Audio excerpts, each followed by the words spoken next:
It's also a fact that institutions fundamentally resist change. They're allergic to do things differently, particularly colonial institutions like this Legislative Assembly and government at large. There is a lot that I'm proud of, but this journey has been challenging and has come at a significant personal toll. This place felt like a torture chamber. I will not miss the character assassination.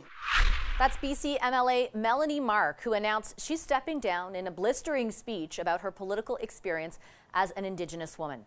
Mark was first elected in 2016 and became the first First Nations woman to be elected to the BC legislature and remains the only First Nations woman to serve in cabinet there. Her resignation will take effect at the end of this month. Melanie Mark is here now. Hi, Miss Mark. Good to meet you and good to have you on our program today.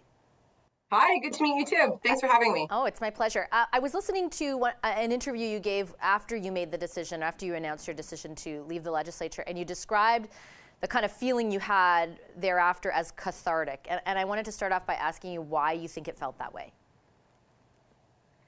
Oh, one of my friends described it as like heavy labor.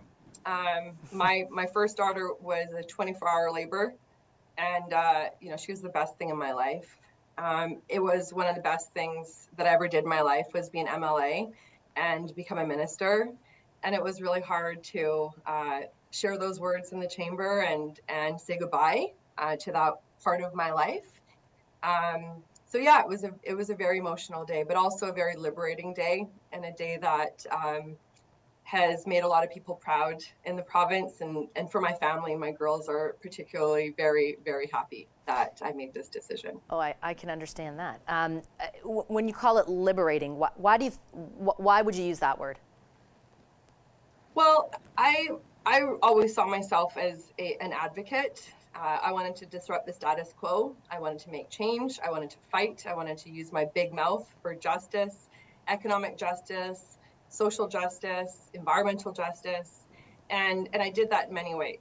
But the work is also it demands of us to be very calculated in the things that we say. People are very sensitive to every word that politicians make, not just myself. And people might see that as the idea of being politically correct. I was always told by elders to not use the words "to be honest," because we should always be honest. And I think just in terms of integrity, that the liberation for me was I needed to let go. I've been a public servant for 27 years, and I needed to step away from some of the restraints that goes with being in public office. I wanted to ask you a little bit more about that, because we cover politics across the country on this show, and I think there are a lot of people watching today who could, I think, benefit from hearing about your perspective. My friend and colleague Nigan Sinclair, when you announced your decision, put out a tweet, and part of that tweet said, "Let her story be evidence of what it's really like for Indigenous voices in the legislative spaces of Canadian politics." What could you convey today about what it really was like? Well, I think some people are really drawn to this idea that it was all bad. Question period is one aspect of the work. MLAs and ministers work 18-hour days. We work really hard in our constituency offices on behalf of, in my case, 55,000 people. As a minister, I was representative of the Crown for the province. I sat on 3 cabinet committees.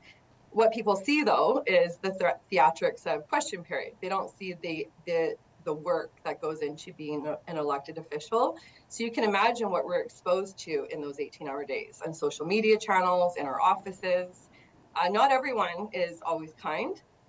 We receive a lot of very, very negative correspondences in all aspects, whether it's walking down the street, whether it's in our office in person. And so I really don't want to just focus on the negative. Those are aspects of it. But there's also a lot of great joy, people high-fiving and thanking us for the work that we do. So when I say difficult, that's a difficult working condition to go into every day, where one minute you're being told you're the hero and the next minute you're being told you're a total loser.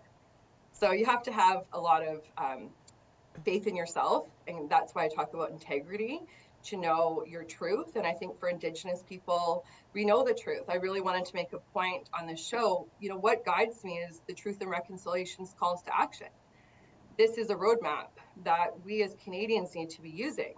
And it's very clear what the truth is of what's happened to people like my grandparents and where we need to go. And that's not Melanie Mark and all the natives in this country. It's not my job to fix what happened to our people.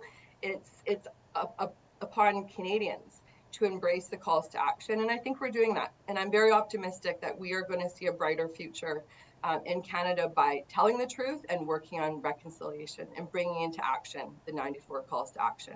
And I certainly take your point that there's a mix of good and bad. And when you, I guess, what prompted a lot of headlines was when you said it could be at times a torture chamber. And I guess what I wanted to figure out was, are there ways in which things are structured that increase the odds of a very rather writ large, very important Indigenous voices being represented in those structures? Like, is there something about the way that it's designed now that serves as an impediment, and obviously to the detriment of society and the country as a whole? Well, let's talk facts. I mean, the institutions were built by white men, and back in the day, their wives stayed at home and looked after the children. And back in the day, a whole bunch of people didn't have rights under the Constitution. They didn't have a chance to vote. My grandparents couldn't vote till the 60s. So the institution was built by those people. And institutions don't change. You can't move a ship. A Navy ship doesn't just turn easily. And that glacial space, the glacial pace that the institution didn't change is why I use the word very calculatedly. These institutions are allergic to change.